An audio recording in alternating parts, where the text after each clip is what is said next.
La parole est à Laurent Perrin. Oui, Monsieur le Président, chers collègues, dans cette partie sur les solidarités territoriales, nous interviendrons à deux voix avec Céline Scavenec qui abordera les thématiques environnement, aménagement du territoire et logement. Et pour ma part, je centrerai principalement mes propos sur les politiques en matière de voirie et mobilité et sur la situation du SDIS. Sur l'ensemble des politiques en matière de solidarité territoriale, vous affichez globalement une hausse des dépenses de fonctionnement de plus 0,8%, mais à y regarder de plus près, de grandes disparités sont présentes entre les politiques, baisse importante pour la culture et hausse pour le cadre de vie et développement territorial. Idem en ce qui concerne les investissements. La majorité des investissements en 2025, soit 27,8% des dépenses totales hors dette, portent toujours sur la voirie et les infrastructures.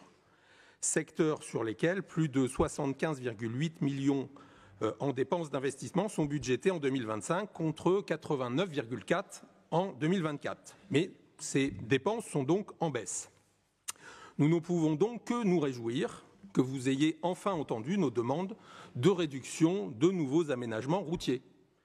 Nous sommes d'ailleurs curieux de connaître, n'ayant toujours pas accès au plan pluriannuel d'investissement, quels projets envisagés sont désormais mis de côté ou reportés ou décalés. Il vous faut effectivement revoir votre copie en la matière, puisque bon nombre de projets ne sont pas cofinancés par l'État. Nous sommes d'ailleurs étonnés que l'avenant mobilité du contrat plan État-région 2021-2027 ne soit pas présenté à cette séance plénière dans la mesure où il sera bientôt à l'ordre du jour du prochain Conseil de la métropole européenne de Lille dans 2 jours. Cela aurait permis de constater que le département du Nord est seul à vouloir poursuivre des politiques anachroniques à l'heure du changement climatique et de l'effondrement de la biodiversité. Tout seul à continuer à financer des projets qui participent à l'artificialisation des sols, à l'étalement urbain et à l'augmentation des flux routiers qui dégradent la qualité de l'air et notre santé environnementale. Vous le savez, nous proposons plutôt de réorienter les moyens prévus aux nouveaux projets, de les réorienter à l'entretien et la sécurisation des routes existantes, mais aussi au développement de la politique cyclable. Et en la matière, vous rappelez dans votre rapport le nouveau schéma cyclable adapté en décembre 2022, censé accélérer le déploiement de la politique cyclable. Très bien. Cependant, les chiffres démontrent que ce n'est pas une priorité pour vous. Avec une baisse des investissements de plus d'1 million d'euros, avec 5,9 millions d'euros prévus en 2025, nous sommes loin des 10 millions d'euros annoncés initialement, très loin d'un financement suffisant pour engager une politique cyclable ambitieuse. Vous auriez pu, par exemple, vous inspirer des départements du Val-de-Marne ou de la Seine-Saint-Denis qui budgètent cette année plus de 10 millions d'euros pour leur stratégie vélo départementale, et ce, malgré un contexte budgétaire tout aussi contraint pour ces 2 départements. Et pourtant, il y a urgence en matière de sécurisation notamment. Plusieurs études pointent que c'est en France que le sentiment d'insécurité à vélo est le plus répandu parmi les 11 pays européens. Seuls 59% des Français interrogés se sentent en sécurité sur les routes, là où les Néerlandais sont 93% à éprouver ce sentiment. En France, le nombre de cyclistes tués a augmenté de presque 20% entre 2019 et 2023. Au total, cette année-là, 221 cyclistes ont été tués sur la route en France métropolitaine. Donc vous l'avez compris, sur votre politique cyclable, il faut absolument changer de braquet. Tant que nous parlons vélo, l'occasion d'aborder la question et le coût de l'organisation du grand départ du Tour de France dans le Nord en juillet prochain.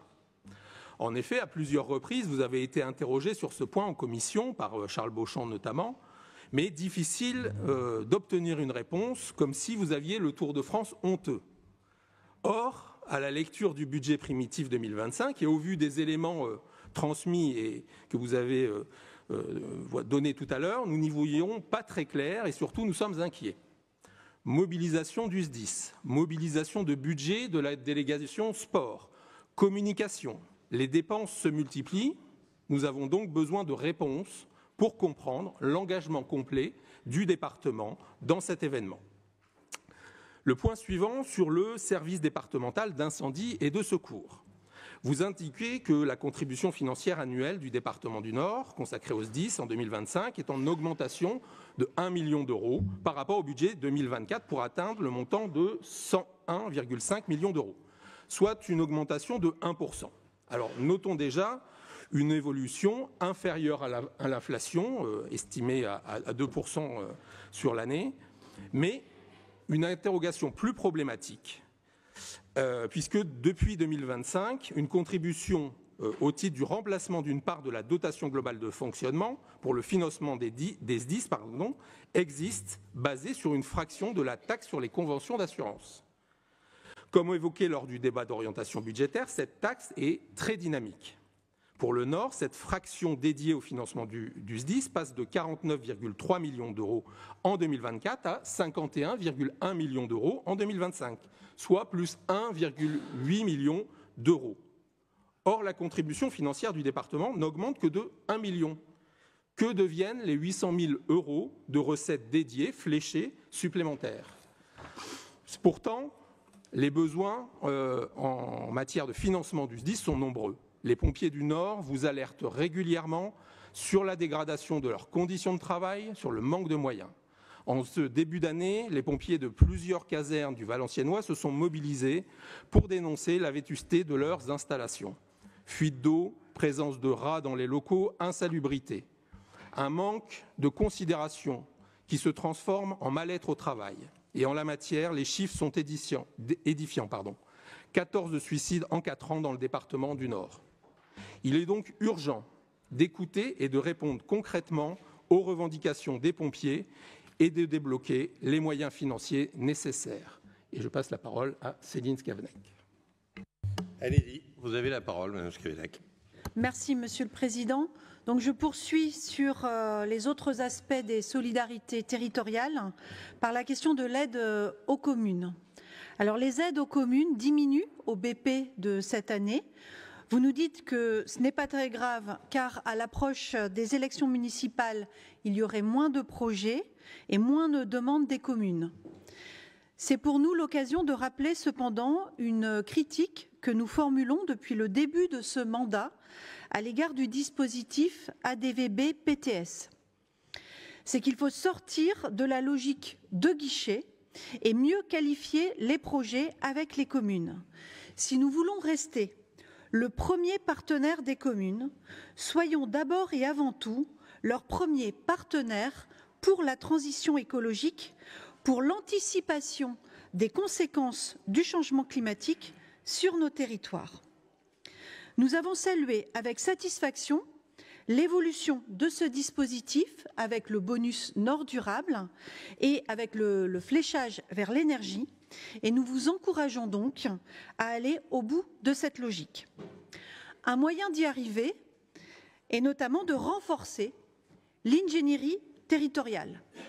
Je rappellerai juste que lors de notre précédent conseil, nous avons proposé un amendement à la délibération sur le CAUE afin d'augmenter le taux de la taxe d'aménagement pour financer davantage le CAUE qui accompagne les communes dans le montage des projets et aussi pour financer davantage la politique des espaces naturels sensibles. Vous avez refusé cet amendement et nous pensons que c'était une erreur. Un aspect essentiel de nos solidarités territoriales, c'est aussi notre politique en matière de logement. Et en cela, je rejoins assez l'intervention de notre collègue Jean-Claude Dulieu tout à l'heure, parce qu'il n'y a rien de bien nouveau dans ce budget 2025. Nous poursuivons des politiques que nous soutenons, comme la lutte contre la précarité énergétique à travers le dispositif NES, la gestion du FSL hors métropole, le soutien aux logements communaux, l'habitat rural et la revitalisation des bourgs ruraux. Donc tout cela, nous le soutenons toujours, mais je voudrais cependant revenir sur les aides NES. On aimerait pouvoir mieux mesurer l'impact de l'évolution du règlement naissent sur les projets accompagnés à partir de cette année. Et nous sommes pourtant, sur les questions du logement, cette année à un moment clé, puisque c'est presque la fin des grands plans, le plan départemental de l'habitat et surtout le plan départemental d'action pour le logement et l'hébergement des personnes défavorisées, qui est en cours de réécriture. Nous pensons donc que c'est le bon moment pour lancer, à petite échelle peut-être, mais lancer en tout cas de nouvelles expérimentations qui pourront, si elles sont évaluées positives, être reprises dans les prochains plans. Je pense notamment à tout ce qui concerne la prévention des expulsions locatives, l'habitat partagé, les nouveaux matériaux de construction, les innovations sociales ou écologiques dans la réhabilitation, pour davantage revitaliser les bourgs ruraux et permettre l'installation de nouveaux habitants. Ce qu'il faudrait surtout, pour redonner du sens à l'expression de solidarité territoriale, c'est repenser notre rapport aux différents territoires et à leurs relations entre eux, qu'on vienne de la métropole ou de la ruralité. Dans le Nord, nous avons une grande métropole qui n'en finit pas de s'étaler malheureusement, des grandes villes historiques bien à la peine et des espaces ruraux qui connaissent des fermetures d'écoles et des déserts médicaux. La mise en pratique du zéro artificialisation nette est évidemment une solution indispensable pour protéger les sols et les terres agricoles. Et plus nous l'appliquerons vite, plus grande sera notre résilience pour encaisser les chocs à venir. Mais je voudrais rappeler que zéro artificialisation ne signifie pas zéro construction. Donc la filière économique du bâtiment ou des travaux publics n'a pas à s'inquiéter. Et il faut aussi sortir de quelques idées reçues. Alors un exemple de ces idées reçues, c'est que la ville dense serait plus écologique. Sur la métropole, c'est plus compliqué que ça. Les constructions de logements neufs et les rénovations urbaines dans nos cantons urbains depuis 20 ans n'ont pas freiné l'étalement urbain vers la Pévèle, par exemple. Donc renforcer encore la croissance de la métropole lilloise ne contribuera pas à un avenir durable des habitants de la métropole. Au contraire, cela renforce leur vulnérabilité climatique. L'enjeu, c'est la redistribution des richesses vers les villes secondaires. Au fond, entre les territoires très urbains ou périurbains ou plus ruraux du Nord, nous avons les mêmes intérêts objectifs. Un chiffre qu'il serait intéressant d'avoir en tête en vue de la réécriture du plan départemental d'action sur le logement et l'hébergement des publics défavorisés. Nous manquons de logements, ça on le sait. La file d'attente des bailleurs sociaux est longue et ils sont chers et difficilement accessibles aux plus modestes. Pourtant, chaque année en France, pour chaque habitant supplémentaire, on met en chantier plus de 2 logements. Alors certes, il y a des facteurs d'explication dans les évolutions sociologiques, mais il y a surtout de la vacance dans d'autres endroits. Et c'est dans les villes secondaires et les bourgs ruraux qu'augmente toujours le nombre de logements vacants et c'est donc là qu'il est aussi plus difficile de monter des opérations. Donc dans l'intérêt des territoires urbains comme ruraux, il est urgent d'accélérer les coopérations entre les territoires et de se doter d'une ambition renouvelée en matière de solidarité territoriale. Avec le BP 2025, malheureusement, nous passons encore à côté. Je vous remercie.